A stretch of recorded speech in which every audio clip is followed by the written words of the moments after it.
আমরা 14 বছর লড়াই করেছি। আমাদের প্রায় 60 লক্ষ মানুষের বিরুদ্ধে মিথ্যা মামলা হয়েছে। আমাদের 20,000 মানুষকে হত্যা করা হয়েছে। 700-র উপরে নেতা কর্মীকে আপনার এমপি সহ তাদেরকে গুম করে দেওয়া হয়েছে।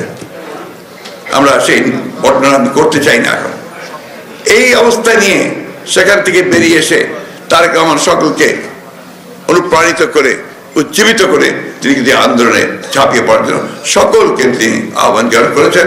হাসিনাকে তাড়িয়ে দেওয়া সম্ভব হয়েছে। এখানে জনাব তারেক রহমানের অবদান সবচেয়ে বেশি ভয়ঙ্কর। আমরা 14 বছর লড়াই করেছি। আমাদের প্রায় 60 লক্ষ মানুষের বিরুদ্ধে মিথ্যা মামলা হয়েছে। আমাদের 20,000 মানুষকে হত্যা করা হয়েছে। 700-র উপরে নেতা কর্মীকে আপনার এমপি সহ তাদেরকে গুম করে দেওয়া হয়েছে। আমরা সেই ঘটনা করতে চাই না। এখন এই অবস্থা নিয়ে সেখান থেকে বেরিয়ে এসে তারেক রহমান সকলকে অনুপ্রাণিত করে উজ্জীবিত করে তিনি কিন্তু আন্দোলনে ঝাঁপিয়ে পড়ার জন্য সকলকে তিনি আহ্বান জানান করেছেন, অনুপ্রাণিত করেছেন। আমি খুব ভালো করে জানি শেষের যে দিন যে কটা দিন আমরা বলি যে ছাত্রগণ অভ্যুত্থানের মূল সময়টা, সেই সময়টা প্রতি মুহূর্ত তিনি যোগাযোগ রেখেছেন প্রত্যেকের সঙ্গে, এমনকি ছাত্র সমন্বয়কদের সঙ্গে পর্যন্ত। আমাদের ছাত্র দলের, যুব দলের বিভিন্ন সংগঠনগুলোর প্রায় 422 জন এই অভ্যুত্থানে নিহত হয়েছে, শহীদ হয়েছেন। সুতরাং আজকে সমগ্র জাতি ঐক্যবদ্ধ হয়ে এই ফ্যাসিস্ট খুনি হাসিনাকে উৎখাত করেছে। এখন একটা অন্তর্বর্তীকালীন সরকার আছে, আমরাই করেছি সবাই মিলে। আজকে দেশের চারদিকের অবস্থা দেখে অনেকে একটু আতঙ্কিত হচ্ছেন, একটু উদ্বিগ্ন হচ্ছেন, যেগুলো কি হচ্ছে। আসলে আপনাদের বুঝতে হবে, আমাদের সেই শত্রুরা যারা সামনে থেকে চলে গেছে, কিছু পেছনে থেকে তারা এই দেশকে আবার অস্থির করে তুলছে। এখানে আমাদেরকে অত্যন্ত সজাগ থাকতে হবে। দুর্ভাগ্য আমাদের যে আমাদের দেশের মানুষেরা কেন জানি না আমরা সহনশীলতার অভাব হয়ে গেছে। একটু ধৈর্য ধরতে হবে। আজকে এই সরকারকে আমাদেরকে সহযোগিতা করতে হবে, কারণ এই সরকার ফেল করলে আমরা অভ্যুত্থান ফেল করে যাবে, বিপ্লব ফেল করে যাবে এবং আমরা আবার সেই অন্ধকারে চলে যাব। সুতরাং এই বিষয়গুলো নিয়ে আমার মনে হয় আপনাদের সকলের অত্যন্ত পজিটিভ চিন্তা করা প্রয়োজন। আমি বক্তব্য শেষ করব। একটা বিষয় অত্যন্ত জরুরি বলে আমি এখানে বলতে চাই। খুব দুর্ভাগ্যক্রমে আজকে একটা ভয়াবহ কাজ শুরু হয়েছে, যেটা হচ্ছে সংবাদপত্রের উপরে আঘাত, স্বাধীন মতামত প্রকাশের ক্ষেত্রে আঘাত, যার জন্য আমরা সব সময় সংগ্রাম করেছি, লড়াই করেছি।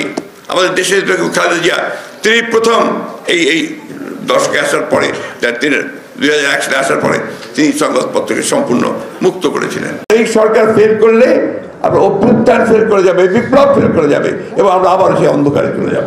এইভাবে কে আসবে, এটা অনেকের মনে একটু চিন্তা ছিল।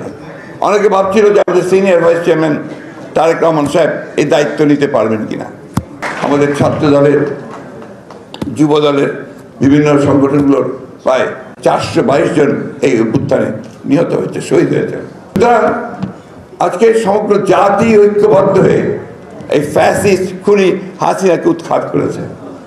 এখন একটা অন্তর্বর্তীকালীন সরকার আছে, আমরাই করেছি সবাই মিলে।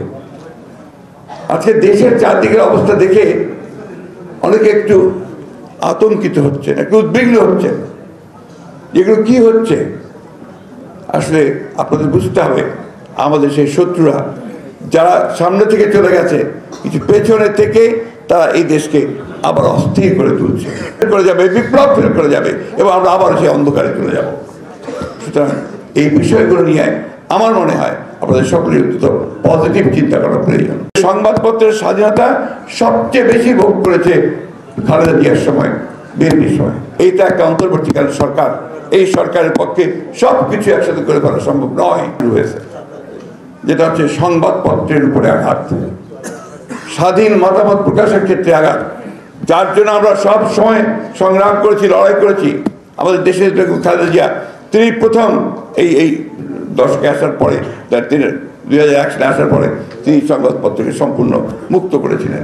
সেদিন আমাকে বণিক বার্তার সম্পাদক, তিনি আমাকে বলছিলেন যে আপনারা এই বিষয়টা জোরে বলেন না কেন, যে সংবাদপত্রের স্বাধীনতা সবচেয়ে বেশি ভোগ করেছে খালেদা জিয়ার সময়, বিএনপির সময়। এটা হচ্ছে বাস্তবতা। আজকে যখন আমরা দেখছি কিছু সংখ্যক হটকারী, কিছু সংখ্যক উস্কানিদাতা, তারা বিভিন্নভাবে এই সংবাদপত্রের স্বাধীনতাকে বিঘ্নিত করবার চেষ্টা করছেন, ধ্বংস করার চেষ্টা করছেন, যেটা কোনো মতেই কোনো সচেতন মানুষের, দেশপ্রেমী মানুষের মেনে নেওয়া উচিত নয়।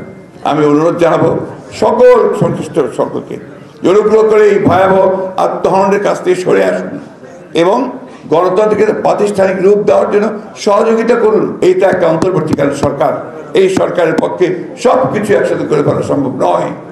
আমাদেরকে ধৈর্য ধরতে হবে, যাতে করে আমরা একটা এই ন্যূনতম সংস্কারের পরে আমরা যেটা বলেছি, কালকে আমাদের ভারপ্রাপ্ত চেয়ারম্যান সাহেব বলেছেন, তারেক রহমান সাহেব বলেছেন যে সংস্কার করতে হবে। আমরা সংস্কার বিরোধী নই, সংস্কার করেই আমরা নির্বাচনে যেতে চাই। কেন নির্বাচনে যেতে চাই এ কথা আমি বারবার করে বলেছি। নির্বাচন ছাড়া এই ধরনের সমস্যার সমাধান করা সম্ভব নয়, এই ধরনের চ্যালেঞ্জকে মোকাবেলা করা সম্ভব নয়। আজকে একমাত্র নির্বাচিত সরকারই পারবে সমস্ত সমস্যাগুলো সমাধান করতে। অন্তত তার পেছনে যে জনশক্তি থাকে, যে ম্যান্ডেট থাকে, সেই ম্যান্ডেট নিয়ে সেটা তার পক্ষে সম্ভব হবে।